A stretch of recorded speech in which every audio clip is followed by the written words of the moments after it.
Então, convido então o nosso presidente Alberto Pereira para dar as boas-vindas e nos conduzir na prece. Queridas irmãs, irmãos, boa noite. Sejam todos bem-vindos a este momento nobre relacionado com as comemorações dos 50 anos desta nossa casa, quando hoje estamos tendo a honra de receber o nosso irmão Divaldo Pereira Franco para conosco partilhar este momento fantástico. Eu conversava um pouco com Isauli que este convite para esta celebração, para esta palestra de Divaldo, foi feita aproximadamente, vai fazer uns 3 anos. Aí a gente tem uma ideia de como a agenda do nosso irmão é. Mas no momento em que ele recebeu o convite, imediatamente ele confirmou a sua presença e hoje está aqui conosco para partilhar, né, deste momento agradabilíssimo. Então, vamos agradecer.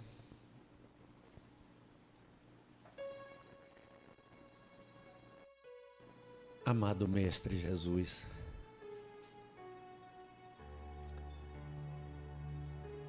não temos palavras para agradecer este nobre momento que estamos todos juntos desfrutando.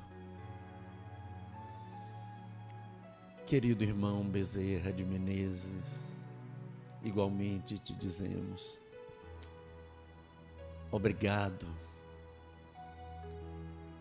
Graças a vós, estamos todos aqui.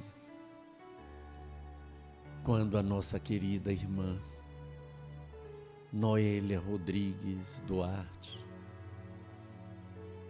disse sim à espiritualidade superior para fundar essa instituição em vossa homenagem, para os atendimentos nos 2 planos de todos os nossos irmãos que a esta porta batem. E daremos sim prosseguimento a este nobre trabalho, querida irmã Noélia, pela senhora iniciado no dia 12 de novembro de 1968. Derramai, Mestre amado, as tuas bênçãos sobre todos nós que estamos aqui, neste e no outro plano. E com a prece, querido irmão, que vós nos ensinaste, daremos prosseguimento a esta nossa cerimônia. Pai nosso que estás nos céus, santificado seja o vosso nome. Venha a nós o vosso reino. Seja feita a vossa vontade, aqui na terra, como em todo o universo. O pão de cada dia dai-nos hoje, Senhor. Perdoai as nossas ofensas, na medida em que soubermos perdoar a quem nos ofende. Não nos deixes cair nas tentações. Livra-nos, Senhor, de todos os males. Que assim seja. Que Deus seja louvado. Que assim seja.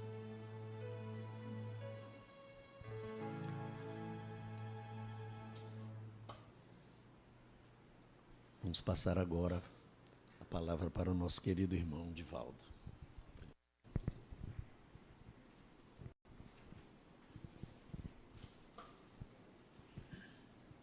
Senhoras, senhores, queridas irmãs, queridos irmãos espíritas, caras amigas e caros amigos que nos acompanham pela Web TV Mansão do Caminho, nós todos muita paz. Desejo, inicialmente, rogar escusas quebrando o protocolo, desde que, ao programar a nossa palestra, questão fundamental nos impele a essa decisão. Estou fazendo tratamento de hérnia de disco e os médicos me recomendam evitar determinadas posições, inclusive pronunciar conferências de pé.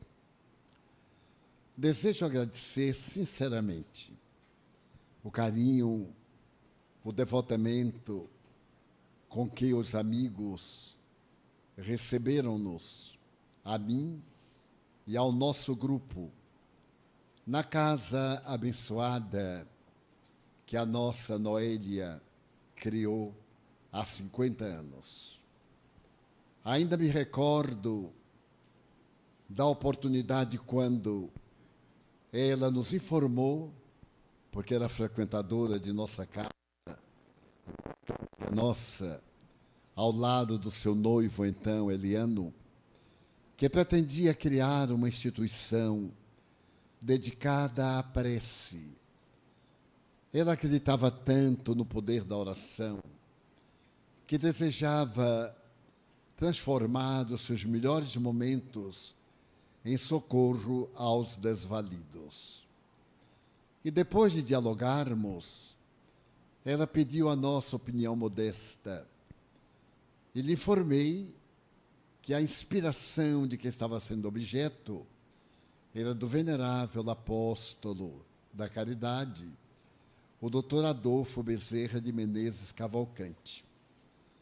E sendo Noélia uma dama de muita decisão, ela começou o primeiro trabalho aqui mesmo no bairro de Brotas, em uma outra casa, até quando edificou este núcleo de oração. E agora evoco que se passaram 50 anos, éramos tão jovens então, sonhadores, que acreditávamos na imortalidade da alma e que nos dedicávamos à doutrina espírita com o ardor de todo aquele que tem sede de Deus. Então, a nossa mensagem desta noite será dedicada à fundadora desta instituição, pelo que peço licença. Era um dia terrível, uma sexta-feira. Qual esta sexta-feira?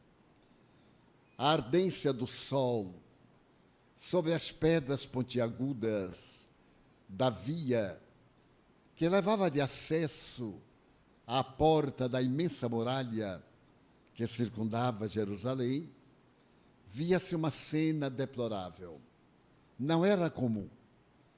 Embora a crucificação fizesse parte das tradições romanas, iniciadas pelos fenícios, e muitos dos povos adotaram-na por ser uma maneira terrível de se vingar a sociedade daqueles que a desrespeitavam, uma triste caravana caminhava pela rua muito apertada em degraus, que vinha do palácio que governava a cidade, na direção da parte exterior, em um pequeno monte de 15 metros aproximadamente de altura, que tinha a aparência de longe de uma caveira. Por isso, em hebraico, era chamado Gólgota. E um homem carregava uma cruz. Era muito jovem, e se podia perceber o esforço que ele envidava para suportar sobre o ombro um madeiro, 2 traves rústicas de madeira em cruz, e que lhe feriam terrivelmente o ombro, porque as farpas entravam pela carne já ensanguentada, do suplício a que fora submetido e não aguentando esse fardo de quase 70 quilos, ele tombou uma vez, mais adiante, em outra subida, o fardo foi pesado demais, ele escorregou na pedra lisa e novamente tombou. E, por fim, entre este momento e a terceira queda, que poderia ter sido fatal, um curioso, no meio da multidão, interrogava-se qual a razão daquele suplício. Afinal, os bandidos eram levados diretamente ao monte e ali eram cravados com o símbolo da punição. Mas ali se tratava, naquele momento, de algo muito fúnebre e, ao mesmo tempo, espetaculoso. Porque o homem que carregava a cruz era considerado um serviçal do egoísmo e que representava um perigo muito grande para a comunidade hebraica, a ponto de constituir um ponto de divergência entre a velha doutrina de Moisés e o pensamento do imperador Tibério César. Aquele curioso era um homem algo atormentado. Não era judeu. Ele havia nascido numa cidade próxima e, por isso mesmo, será anotado seu nome com um apodo, porque, na época, ninguém usava sobrenome. Ele viera de Cirenaica, ou Cirineia, e fora detido pela procissão sem rumo que ululava, que gritava e que chibateava de quando em quando o homem semi-esmagado pela cruz.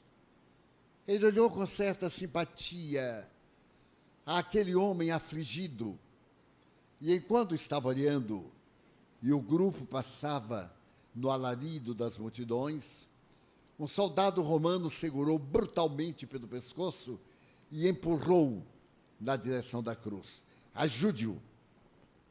E ele não teve outra alternativa, senão abaixar-se e erguer com o ombro direito o pedaço maior da cruz que se arrastava pelo chão. Quando a cruz foi erguida, o homem penalizado, que estava recurvado, a cabeça uma coroa de espinhos silvestres, retirados do monturo, e por isso mesmo responsável pelo tétano que ele transmitiu, esse homem, quase vencido, olhou para trás com uma ternura infinita, e os seus olhos lúcidos marcaram a alma do carregador da cruz. Ele sorriu, e o outro sentiu uma punhalada de esperança. Ele tinha também a alma crucificada. Ele residia numa cidade próxima e a família se encontrava numa situação deplorável. Pode-se dizer que a manutenção da família advinha de uma planta que havia no seu jardim. Uma planta muito rara, que produz um perfume especial. Mas aquela temporada era de céu sempre forte, sem chuva, e a planta fenecera. No meio dessa perda do seu meio de vida, a esposa desesperada estava febril. E acompanhava o filho também febril, possivelmente com impaludismo, chamada as febres. E naquela manhã, desesperada, José de Arimateia saiu à busca de uma solução. Estava no auge do desespero. Não tinha pão, nem esperança. Não tinha o dinheiro para conseguir o mínimo de socorro para o filhinho, que estava profundamente vencido pela enfermidade. E resolveu ir à capital da Hebreia. Adentrou-se pela Porta Formosa e Jerusalém imensa, com uma população de 500 mil pessoas, uma população excepcional para os padrões da época, deslumbrou.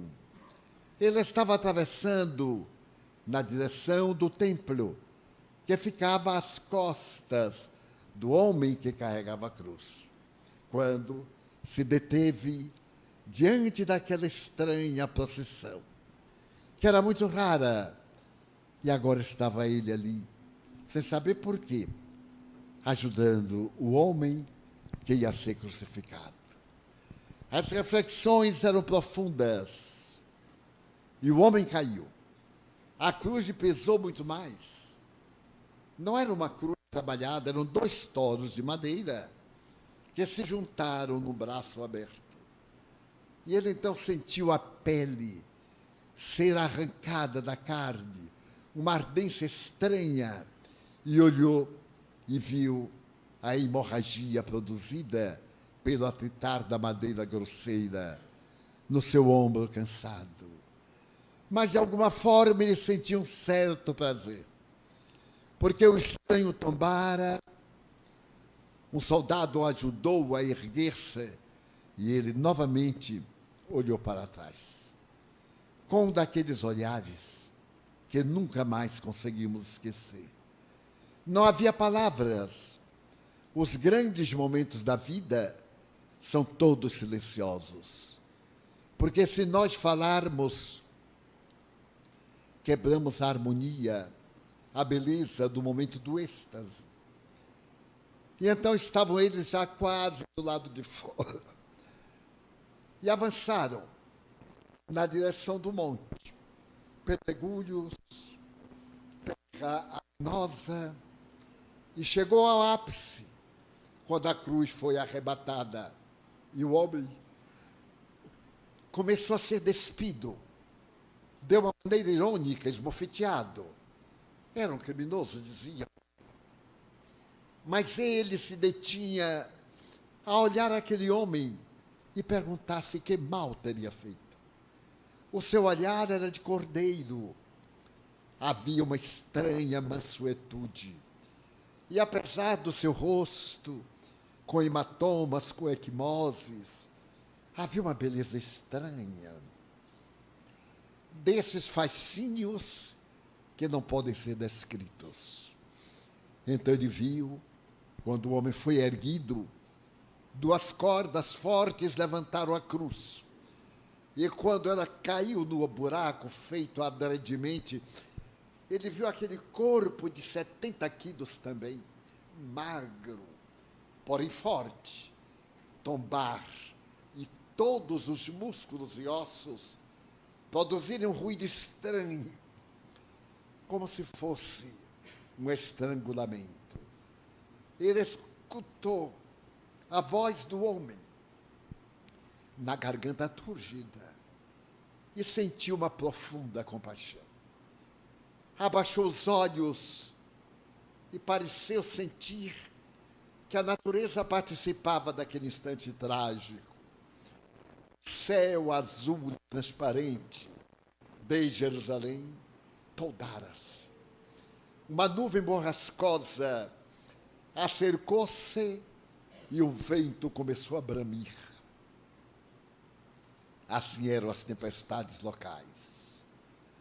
E o mais, todos sabemos. O diálogo da cruz, o grito de uma mulher que, crucificada na agonia, bradou: meu filho, que te fizeram os homens? E ele então escutou a voz do homem. Era uma voz triste e profunda, como a de um violino solitário, em uma distância que chega ao coração suavemente. Mulher, eis aí o teu filho. E olhou para um rapaz que não tinha 20 anos. E agora acrescentou: filho, eis aí tua mãe. A cabeça pendeu e um soldado cravou-lhe a lança, acompanhando alguém que parecia cego. A lança foi introduzida no lado direito, entre a 3ª e a 4ª vértebra, e o sangue jorrou abundante. Ele contraiu os músculos, estava ali dilacerado, e então ele gritou: meu Pai, perdoa-os, eles não sabem o que fazem. E ainda respirando no aramaico, o dialeto da região, lama sabachthani, tudo está consumado.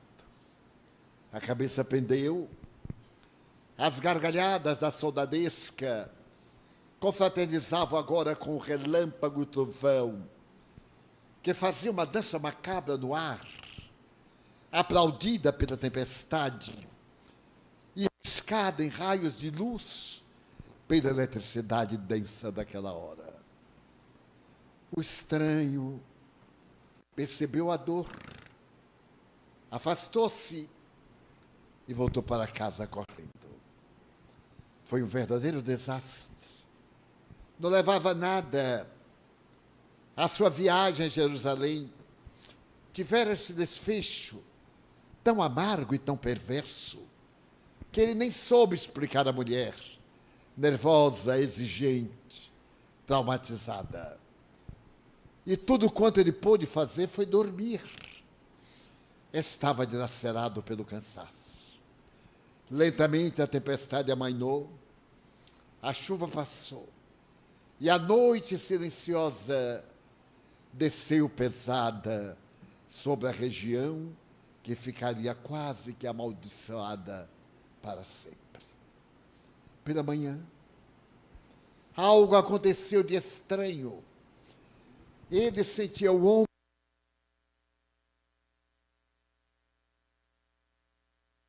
fétida. Era uma substância com um suave perfume. Ele novamente voltou-se a aspirar aquele odor estranho. E a mulher, na parte em que ele se demorava, e disse-lhe: algo sucedeu. A nossa planta está reverdecida. A chuva da noite deu-lhe vida.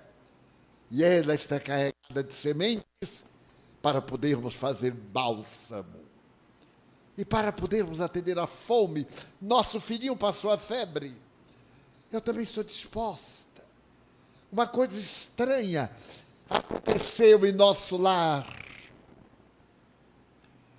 E ele lembrou-se do olhar daquele homem. Era um olhar que falava sem palavras, como se fosse a perene gratidão de um socorro inesperado. Mais ou menos assim descreve Giovanni Papini em um capítulo de um livro que ele publicou com o título de Testemunhas da Paixão. Giovanni Papini foi um dos maiores escritores italianos do século XX. Ateu confesso, inimigo da religião dominante, ele escreveu obras memoráveis, até que de repente começou a mudar a sua estrutura e escreveu uma obra que o Vaticano amaldiçoou: O Diabo Também Se Salvará. Ele não admitia a hipótese de um Deus vingativo que, por pequenos erros miseráveis da criatura humana, punia em um caráter eterno. Então, aquele Deus que falava no Evangelho, que ele também lera em grego, era um Deus de misericórdia, era um Deus justo.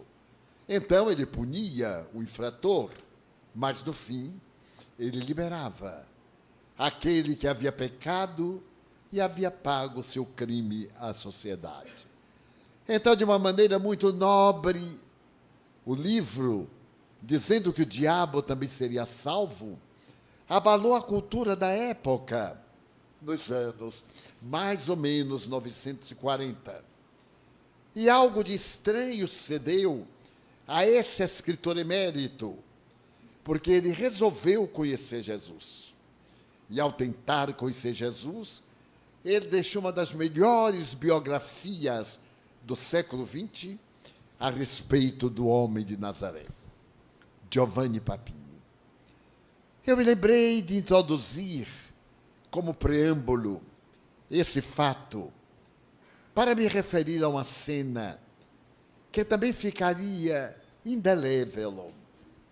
Era um velho casarão no Rio de Janeiro, e no primeiro andar celebrava-se atividade de natureza religiosa. Do lado de fora tinha escrito Federação Espírita Brasileira. E ela, além de ser notável pelo papel que desempenhava no fim do século XIX, em relação à divulgação de uma ciência nova, que era o Espiritismo, também se fizera galardoada, porque era presidida por um dos homens mais veneráveis daquela década, o doutor Adolfo Bezerra de Menezes Cavalcante. Era mais ou menos 1985, ou melhor, 95. E o doutor Bezerra de Menezes era um médico que ali adiante, poucos passos, na rua 7 de Setembro, atendia o sofrimento humano em cima de uma farmácia homeopática. O prédio ainda está lá. Mas ele era peculiar. Ele não tinha preço para nada. Não cobrava simplesmente. Davam-lhe qualquer coisa ou não davam nada. Mas ele era dotado de um bom humor, de uma suave tranquilidade incomum. Fora casado 2 vezes. A primeira esposa desencarnou, deixando filhos. E a sua irmã, a irmã, foi cuidar dos meninos, das crianças, porque ele tinha que trabalhar. Era uma autoridade política no Rio de Janeiro, no Império. E afeiçoou-se de tal forma, essa dama, tia das crianças, que ele compreendeu que a melhor solução para evitar a maledicência que sempre existe, ela estando na casa de um viúvo, um homem de muito boa apresentação, de olhos azuis acinzentados, que se vestia com modéstia, mas com muito apuro, muito bem cuidado, um orador exímio, um jornalista especial, que escrevia crônicas hebdomadárias. Ele resolveu consorciar-se com a cunhada para precaver-se dos crimes que a maledicência produz. E nasceu entre ambos uma afeição profunda, sem as laivas do ciúme e da mágoa. E conseguiram procriar, tiveram mais filhos. E ela vivia numa plenitude, cuidando dos filhos de sua irmã e dos seus filhos. Mas ele se notabilizara porque ele tinha um refrão: o médico não tem direito ao repouso. Ele não pode almoçar tranquilamente se alguém vem e bate a porta pedindo socorro. Não tem direito de dormir se vem alguém com uma dor lancinante e lhe pede proteção. Tem que abandonar tudo e sair. Era conhecido, portanto, por essa generosidade.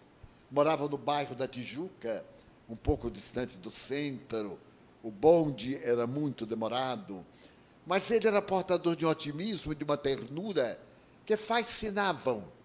E foi exatamente esse homem que, ao descer as escadas que rangiam, encontrou um outro, chovia lá fora. Estava molhado, tremia. E então, subindo a escada, os dois encontraram-se a meio do caminho. E o estranho disse: doutor Bezerra,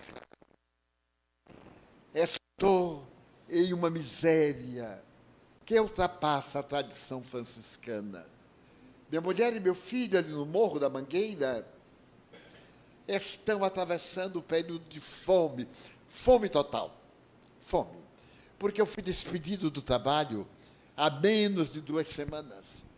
Não recebi nada, não havia justiça social, não. Mas naquele tempo era pior. Não havia qualquer socorro. E então, eu estou desesperado. Estou quase correndo para o crime, quando alguém mandou que eu viesse pedindo uma ajuda ao Senhor.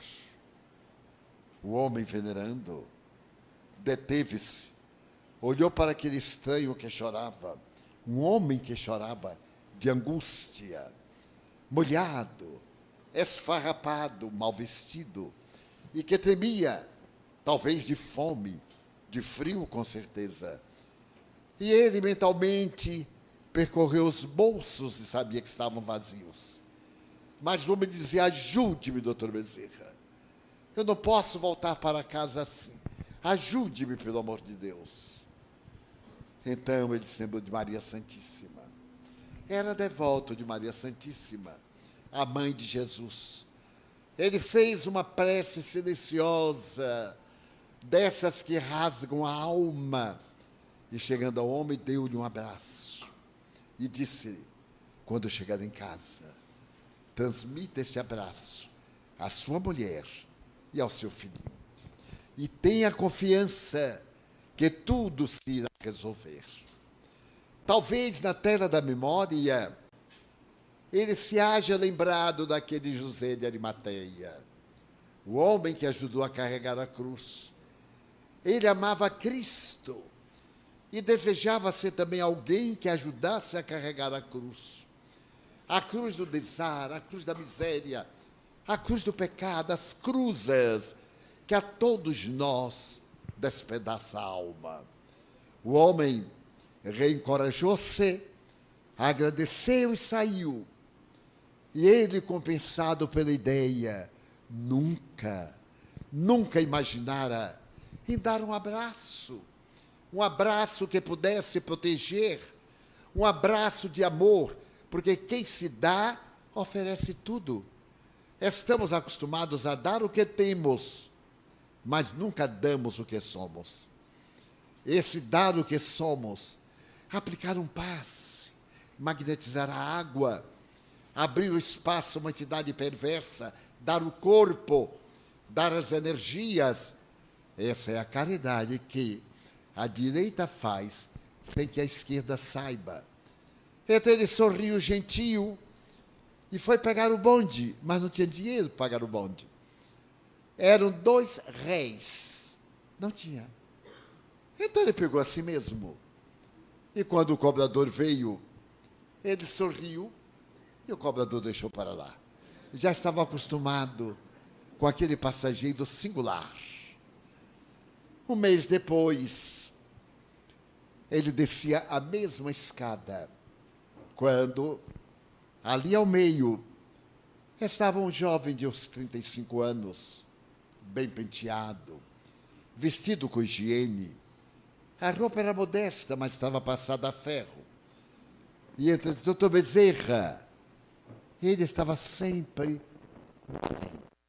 Então ele olhou com ternura e disse: pois não, o senhor não me conhece? Não me lembro, meu filho. Eu sou um homem agora de 65 anos, a vida cansada, porque 65 anos naquela época era uma pessoa veneranda. A partir dos 40 já era velha. Quando vinha a menopausa e a andropausa, as mulheres pegavam agulhas de crochê de tricô e iam trabalhar a vida alheia. E os homens jogavam dama, gamão, paciência, dominó, porque eram todos velhos. Era assim na minha terra quando era criança. Hoje, uma mulher linda de 70 anos, siliconada, bem vestida, ela se confunde com qualquer jovem. E um garotaço de 80 desfila maravilhosamente, mas não naquela época. Meu filho, a idade avançada, disse ele. Eu não me lembro. Doutor Bezerra, eu sou aquele que veio pedir-lhe algo naquela tarde de chuva. E o senhor me deu um abraço, doutor Bezerra. Eu corri para casa porque eu senti um bem-estar inefável. A sua energia pareceu entrar em mim, vigorosa. E quando eu cheguei em casa, a minha mulher perguntou, trouxe comida? Não, eu trouxe um abraço. E dei-lhe um abraço. Ela não entendeu nada. O senhor sabe as mulheres como são. Nunca entendem aquilo que não as agrada. E então eu fui olhar meu filho, e ela disse, ué, estou me sentindo bem. Que abraço é esse? Disse, doutor Bezerra. Ele disse que eu abraçasse você, em homenagem a ele. Aí também abracei o meu filho. Ah, doutor Bezerra, o meninozinho sorriu, não estava mais febril. Todos estávamos com saúde e com fome. O abraço não abateu a fome. Mas Deus é muito singular. Eu tenho um amigo, bem, eu não disse ao senhor qual era a minha profissão. Eu sou pedreiro. Eu perdi uma obra e perdi o emprego. Mas então alguém veio, naquela hora, bateu a porta. Você quer me ajudar aqui no trabalho de urgência? Eu lhe pago adiantado. Eu disse, nossa, que coisa. Bem, você me dá adiantado e eu vou daqui a pouco. Porque com o dinheiro eu tinha que comprar comida para ter força de trabalhar. Foi assim, doutor Bezerra. Estou agora com o trabalho garantido, um bom ordenado. E vim lhe ajudar, doutor Bezerra. Vim agradecer e vim lhe dar um dinheirinho para alguém quando pedir o senhor ter. Esse é o benfeitor desta casa. É o anjo tutelar da casa de oração. Certo dia, Chico Xavier, falando-me sobre o doutor Bezerra de Menezes Cavalcante, inundou-me a alma de alegrias inefáveis. Porque o Chico Xavier, aos sábados à noite, saía aos arredores da cidade de Pedro Leopoldo para atender pessoas mendigas, miseráveis socioeconomicamente.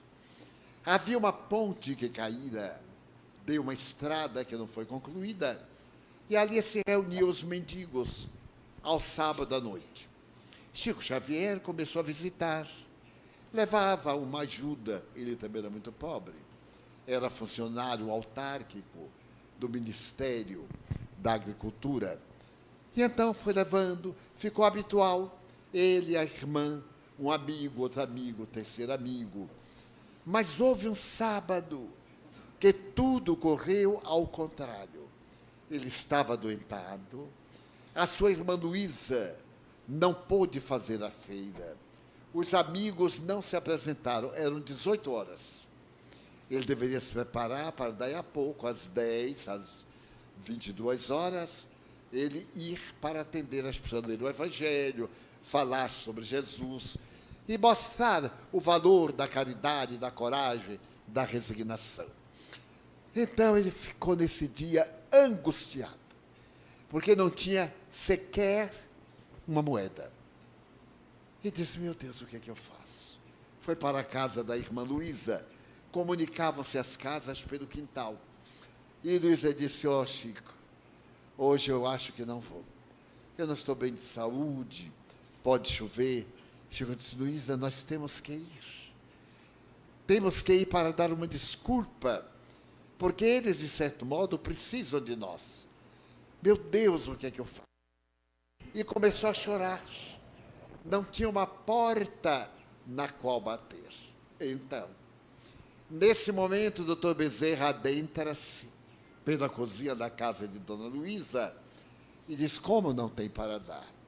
Você tem energia, você é médium, você é espírita, você tem a palavra de luz que liberta da ignorância, você tem o pão da vida. O que você tem dado a eles, no dia seguinte tem fome. Está na hora de você dar o pão que mata a fome do desespero, porque a material eles resolvem de qualquer forma. Então, coloque aí de frente algumas bilhas d'água, algumas moringas, encha-as de água. O Chico automaticamente pegou moringas que se colocava para resfriar, colocou-as de frente e o doutor Bezerra disse, peça as bênçãos de Maria Santíssima, magnetize, fluidifique-as. E ele, com toda a reverência e ternura, começou a orar, distendeu as mãos, que derramavam chispas, A água pareceu mudar de tonalidade. Ficou meio leitosa em todos os vasilhames. E o doutor Bezerra disse, vá e diga que hoje você não tem nada, mas que nosso Senhor Jesus Cristo mandou que eu tomasse um pouquinho daquela água para diminuir a fome ou algum problema. E você foi. Então Chico se recompensou, mas preocupado, ele dava moedas, ele dava carne, feijão, alimentos fortes. Como é que aquelas pessoas iam entender que um pouco de água substituía? Então correu o risco e foi. Foi, quando chegou, parecia que a multidão se houvera multiplicado. Estavam mais de 200 mendigos, crianças, na azáfama comum de todo lugar coletivo em desregramento. E logo perguntaram, o que nos trouxe hoje? Ele levava umas 2 moringas, Luísa também outras, e ele disse, bem, eu hoje venho pedir uma caridade a vocês. Eu não tenho nada para dar. Subiu nos destroços da ponte e disse, infelizmente, eu sou tão necessitado quanto vocês. Então, perdoem-me por não ter nada para dar. As pessoas ficaram meio decepcionadas. E nós somos um tanto cruéis. Se alguém é gentil conosco, nós esquecemos e passamos a considerar que ele tem obrigação de nos sustentar. A caridade se transforma num dever para o outro. E nós, que somos pobrezinhos e sofredores, sempre necessitamos da caridade. Nunca temos ideia de também fazer a caridade, mas de receber. É muito comum em nossas casas, pedidos absurdos, mas não podemos. Mas aqui não faz a caridade? Alguns eu digo, está na hora de você começar também. Eu já venho fazendo há 70 anos. E você agora tem que começar. Então reclamaram, alguns de mau humor, disseram palavras obscenas. Então, do meio deles, levantou-se uma mendiga muito conhecida e disse, alto lá. Ele não tem nenhuma obrigação de nos atender. É que ele tem uma religião que se chama caridade. Tudo que eu sei da religião dele é a caridade. É a caridade que salva, que nos salvou da fome, da miséria, do abandono, das pedradas dos moleques da rua. Então, já que ele não tem nada, vamos agora dar a ele alguma coisa. Hoje nós mendigamos, nós pedimos esmolas, nós temos algo, está na hora de nós. Seu Chico, eu mesmo hoje tive um dia muito bom. Eu quero repartir com o senhor. E ele, assim, muito constrangido, disse, mas doutor Bezerra pediu que eu distribuísse a água. Eu disse, vamos distribuir. E assim como se fosse dona do lugar, ela pegou um vasilhame qualquer, uma latinha, e foi dando a água frutificada pelos mentores espirituais. E então a noite se alongou. Ele começou a contar histórias mais além, pérolas em luz, estrelas fulgurantes, que humanos olhos nunca têm oportunidade de ver, e que para eles são familiares. Quando, de repente, 2 faróis rompem a névoa que tarde da noite cai sobre Pedro Leopoldo, uma cidade muito fria, que é muito alta. E então todos olham, porque a estrada era abandonada, não tinha saída, terminava naquele lugar em que a ponte caiu e foi interrompida. Por fim, o caminhão chega até a beira e alguém se dobra na janela, porta do carro. Quem é seu Chico Xavier aí? Chico disse, meu Deus, mais um problema. Porque quando algo de ruim nos acontece, tudo acontece. Fica tudo arrumadinho para dar certo naquela hora. Sincronicidade, diz Jung. Ele diz assim, sou eu, meu filho, venha cá. Aí o Chico foi, disse, mas meu Deus, o que será? O chofer perguntou, o senhor é seu Chico espírita? Ele disse, sou o médium. Ai, seu Chico, eu deveria ter chegado aqui à tarde. Esse caminhão está cheio de comida para os seus pobres. Foi mandado pelo doutor fulano de tal. Ele passou pela tela da memória, fulano de tal, e lembrou-se que fazia uns meses esteve lá em Pedro Leopoldo um casal muito aflito, porque havia morrido o seu filho único. E o casal viera de São Paulo, em busca de notícias. E ele recebeu uma mensagem do filho, desses tesouros inapreciáveis, rica de detalhes, de carinho, de saudades, de gratidão. Foi de tal forma que, após ser lida a mensagem, o pai diz: é do meu filho. Meu filho era um emérito escritor. Então existe vida. Não há por que eu chorar mais nem me afligir. Aí abraçou Chico demoradamente, a esposa também, e ele disse ao Chico: em nome do meu filho, eu vou cuidar de ajudar você a atender aos pobres. Eu vou mandar um caminhão de víveres e periodicamente eu mandarei um outro caminhão. E nunca mais você terá necessidades. Ele lembrou, mas é o doutor fulano e tal. Mas eu havia saído de São Paulo na terça-feira. Logo depois, fui vítima de atoleiros. As estradas não eram asfaltadas. E fui preso em um lamaçal. Mais adiante, por fim, eu já estava quase em Belo Horizonte. Na época chamado Curral del Rei.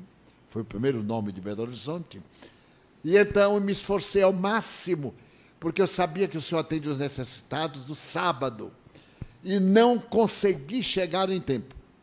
Eu tinha endereço do senhor lá do Luiz Gonzaga, era o nome do centro dele, em homenagem a São Luís Gonzaga, um grande missionário francês. E então, quando eu passei, estava tudo fechado. Mas tinha um velho na porta, de barba, ele vestido de uma cor, um linho creme. E então ele olhou para mim e perguntou assim: a quem procura? Eu disse: a Chico Xavier. Ele disse: esta hora ele não está mais aqui. Dobre aí e vá diretamente por esta rua até o fim. Quando a rua acabar, tem um pedaço sem calçamento, avance que ele está lá. E eu disse assim: pois não, muito obrigado. Como é o nome do senhor? Diga a ele que foi Bezerra de Menezes. Então, eu aqui estou. Agora, o que eu faço com essa comida toda que saí? O Chico era muito engraçado. Ele fez assim: gente, chegou comida, tira o todo, o pano que cobre. Divaldo, meu filho, só faltou comer as rodas do caminhão. Porque pobre, quando acha, se referta. Então comia com a mão, comia com a boca, comia, separava, levava para casa. O caminhão, que nós aqui no Nordeste chamamos FNM, FNM, ficou miseravelmente. Eram arroz, feijão, farinha, carnes, embalados, alimentos vários, e uma cartinha para o Chico. Em gratidão a dar vida a nosso filho, provando que ninguém morre. Mas quem cuidou de dar essa mensagem foi o doutor Bezerra de Menezes, porque Emmanuel era o guia espiritual responsável pela tarefa do Chico. E uma equipe de entidades venerandas, acontece com todos nós, se encarregava cada qual de uma atividade. E o doutor Bezerra era o responsável pelo receituário homeopático e, ao mesmo tempo, pelas mensagens do além, até o Chico desencarnar. E era curioso que, se nós lermos 10 mensagens, elas são parecidas no entrecho inicial. Quando eu era jovem, e não faz muito tempo, as cartas tinham um livro que ensinava a escrever cartas. Fazer uma carta de aniversário ou uma carta para o ser querido. Começava normalmente assim: os meus olhos caíram sobre a roseira aberta e ela derrama perfume no ar, balsamiza a natureza. Então, eu me lembrei de você, meu amor. Olha, igual agora.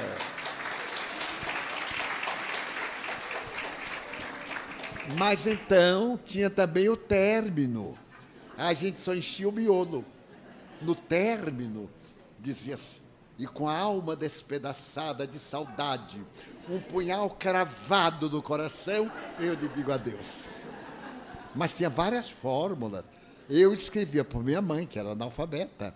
Então, para os filhos dela, que moravam fora, uma filha em Ilhéus, outra aqui e acolá. Então, eu procurava, assim, uma entrada. E tinha uma que eu nunca me esqueci e que foi ensinada por uma cunhada. Enquanto dois passarinhos pipilam, porque não podem se beijar, por causa do bico, né? O meu coração divide-se em dois pedaços. Um é você, o outro sou eu com saudade dos seus beijos.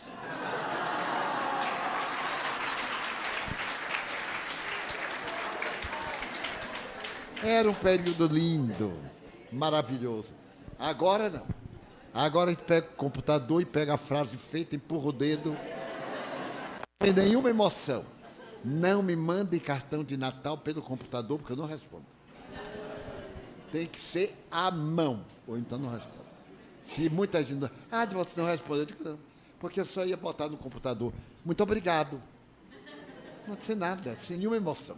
Pois bem, Bezerra de Menezes é esse ser que nós não temos dimensão para poder entender na sua profundidade.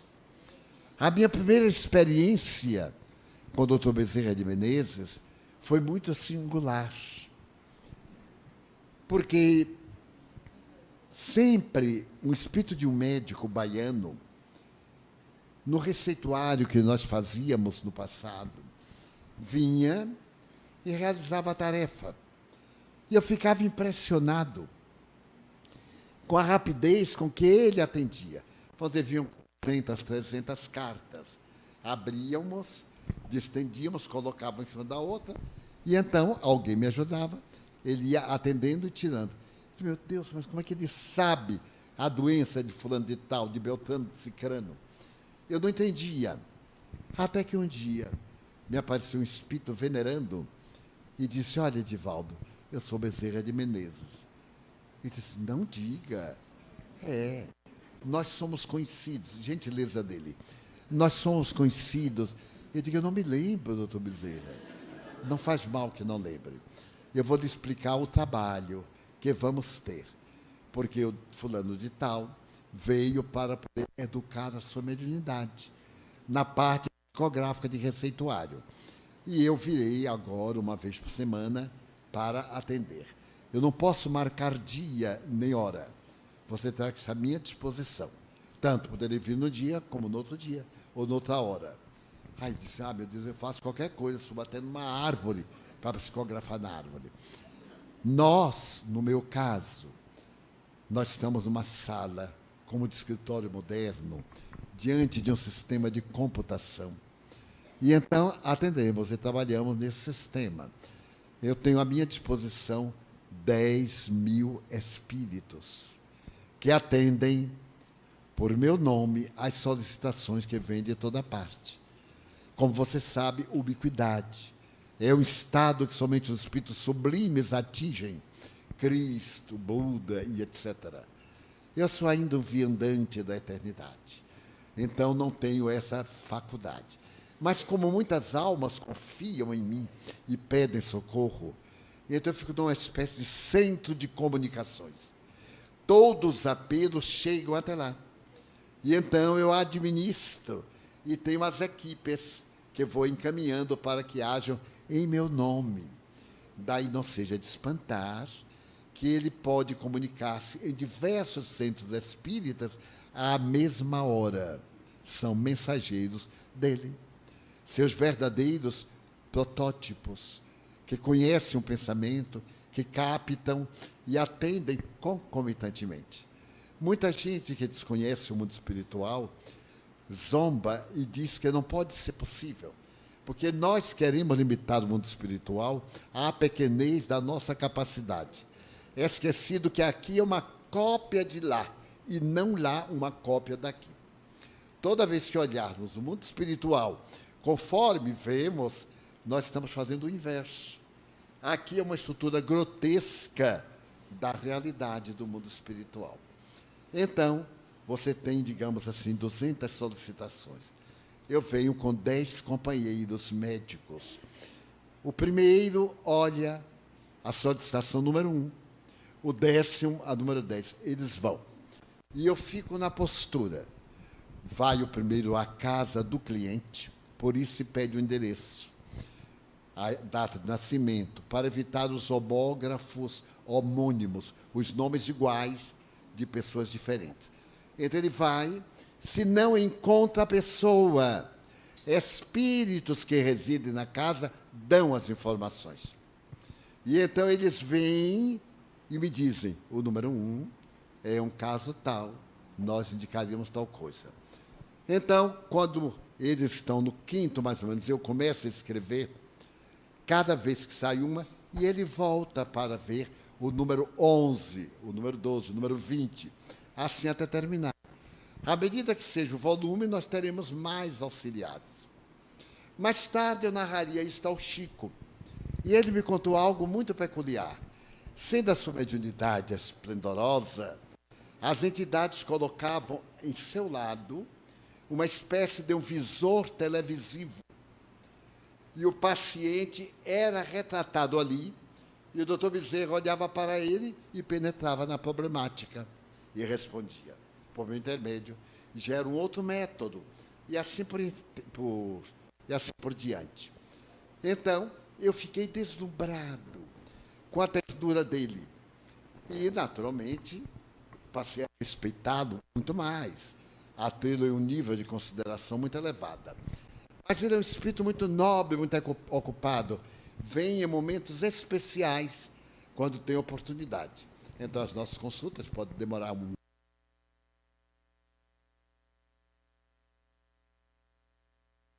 os microfones.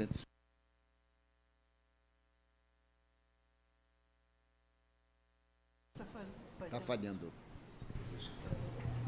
Mas eu vou acabar. E então, esses espíritos contribuem de uma maneira eficaz. Eu fiquei também fascinado com o atendimento do Dr. Bezerra. E passei a ser um discípulo, um admirador. Ele, então, inaugurou, por intermédio, algo muito peculiar. Há uns 40 anos, na Federação Espírita Brasileira, eu terminei uma conferência. E, quando estava na hora do término, ele acercou-se-me e disse, eu quero terminar orando. Incorporou e proferiu uma pequena mensagem, que era uma espécie de prece. A partir daí, todo ano, quando se reúne o Conselho Federativo Nacional, nos últimos 40 anos, eu sempre estou lá na federação e ele incorpora e dá uma mensagem, não mais uma prece. Já faz uma análise do que transcorreu durante os dias. Eu não vou às solenidades, às discussões, para não intoxicar o meu cérebro. Vou para outras atividades e, quando chega mais ou menos meio-dia e pouco, sou chamado da sala sem saber absolutamente nada do que ocorreu ali no plenário. Ele vem, que estava presente, e faz considerações e dá uma mensagem. A Federação já publicou um desses livros, Mensagens de Amor, e está trabalhando agora numa exclusivamente dadas para o Conselho Federativo Nacional. E aí, mais tarde, ocorreu que eu, estando no Centro Espírita André Luiz, no Rio de Janeiro, que, entre outras, é uma casa abençoada, séria, de pessoas sérias, porque o Espiritismo é uma doutrina muito grave.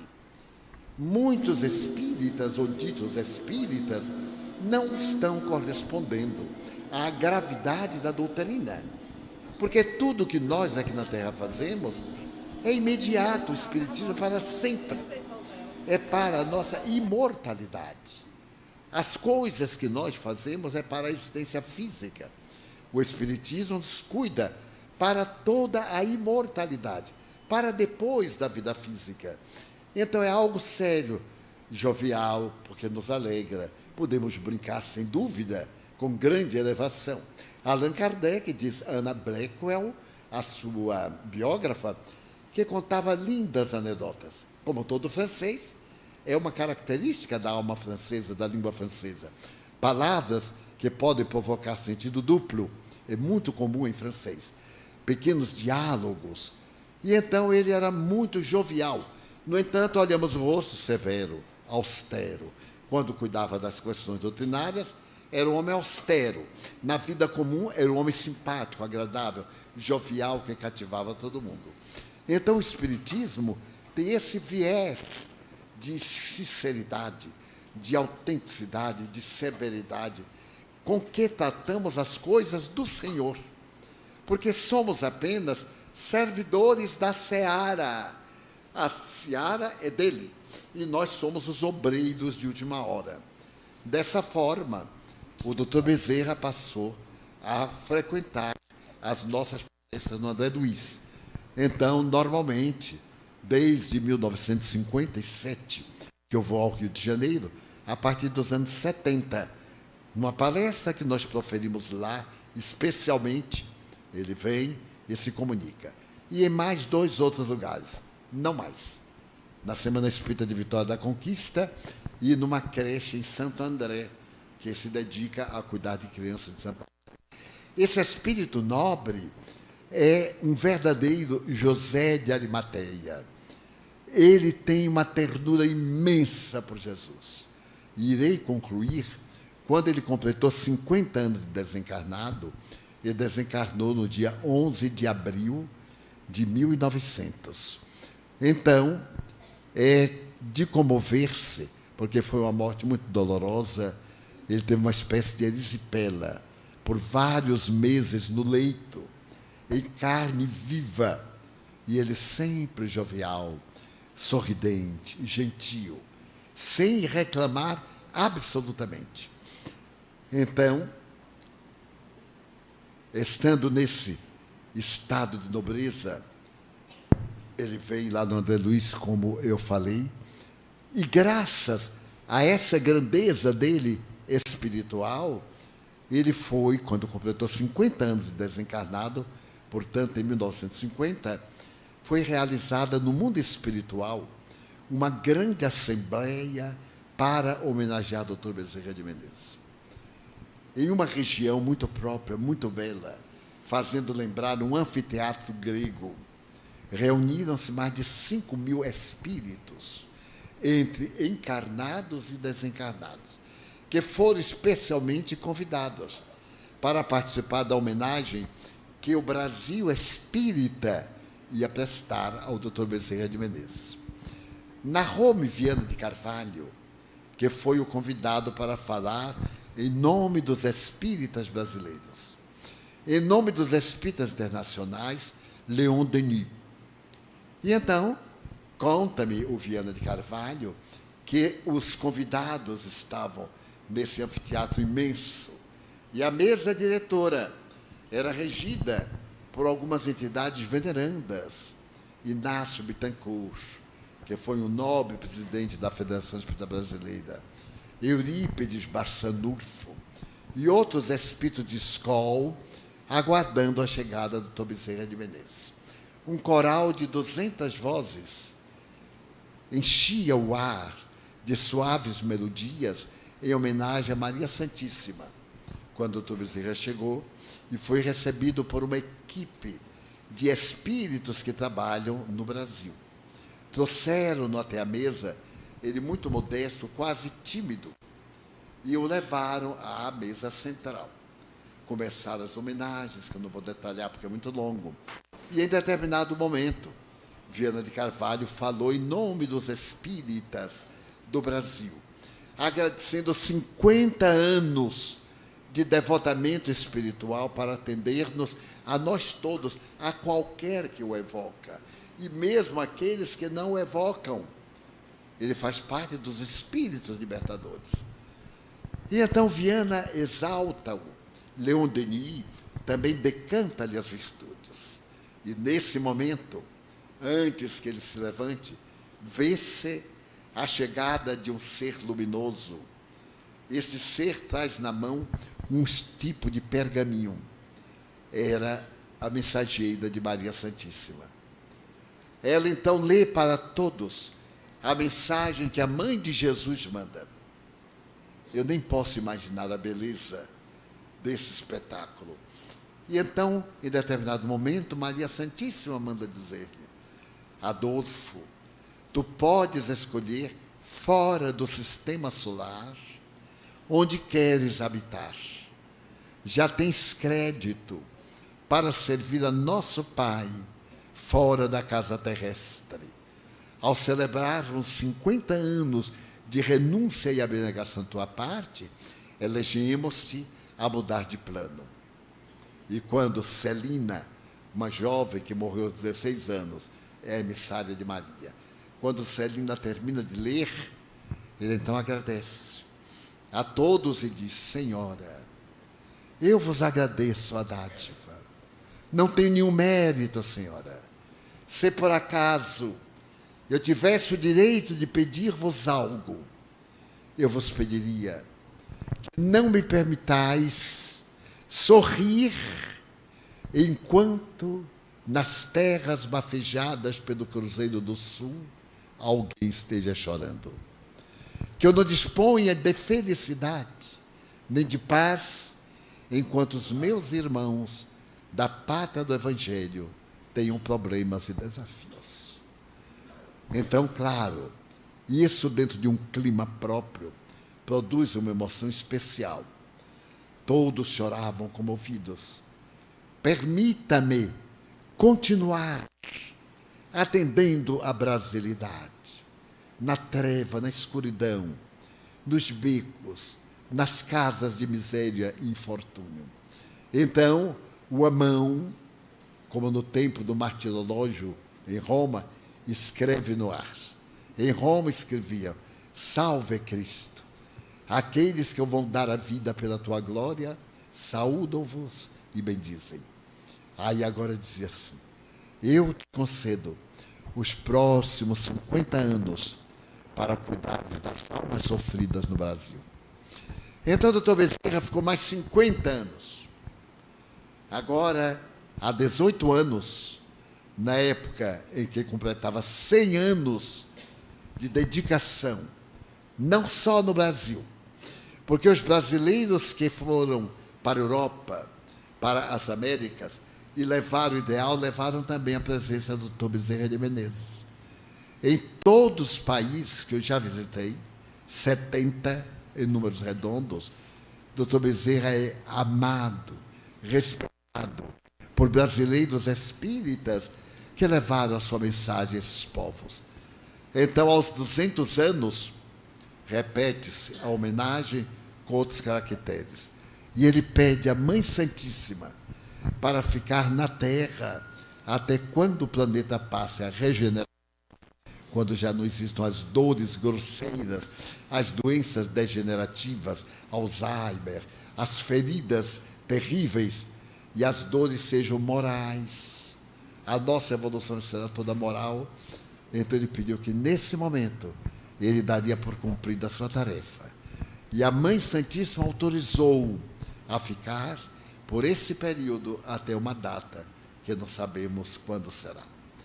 Então eu pensei que na casa de Bezerra de Menezes seria bem bom uma conversa despida dos ademanes, das conferências comuns, uma conversa de irmãos narrando episódios que digam da grandeza de Dr. Bezerra de Menezes, alguns deles desconhecidos. Tenho certeza que muitos dos senhores não conhecem alguns dos episódios relatados, porque foram relatados a mim e eu nunca tinha contado, então ninguém poderia adivinhar. E então, celebrando esse trabalho que a nossa Noé pediu a Dr. Bezerra e ele ajudou, podemos contar com a sua misericórdia e da sua equipe de espíritos venerandos durante muitos anos. E deveremos tudo fazer para corresponder à expectativa.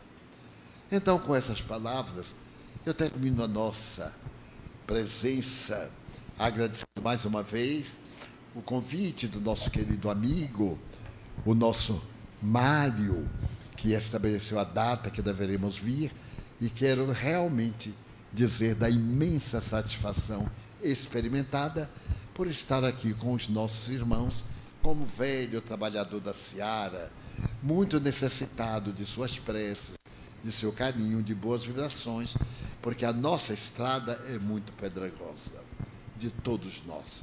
E de nós espíritas, muito mais.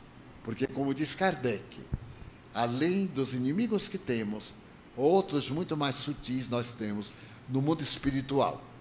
E é necessário estarmos vigilantes, porque a obra do bem, periodicamente, é assaltada pelas forças do mal. As nossas instituições venerandas, dedicadas ao bem, são muito perseguidas pelas entidades cruéis que pretendem ampliar a área das obsessões em um campo infinito. Claro que nós temos os benfeitores, mas eles são guias, são mestres, não resolvem nossos problemas. Eles apontam caminhos para que nós andemos, aprendamos e nos tornemos também benfeitores. Muito obrigado.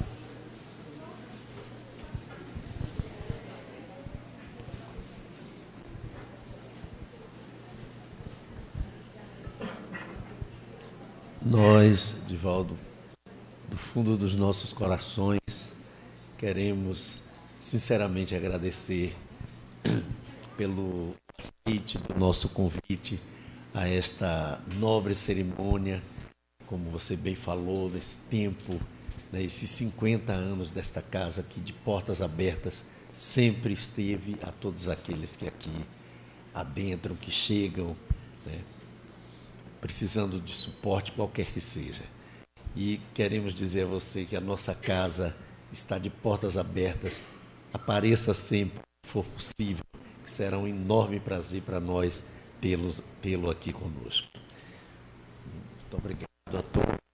Estamos muito emocionados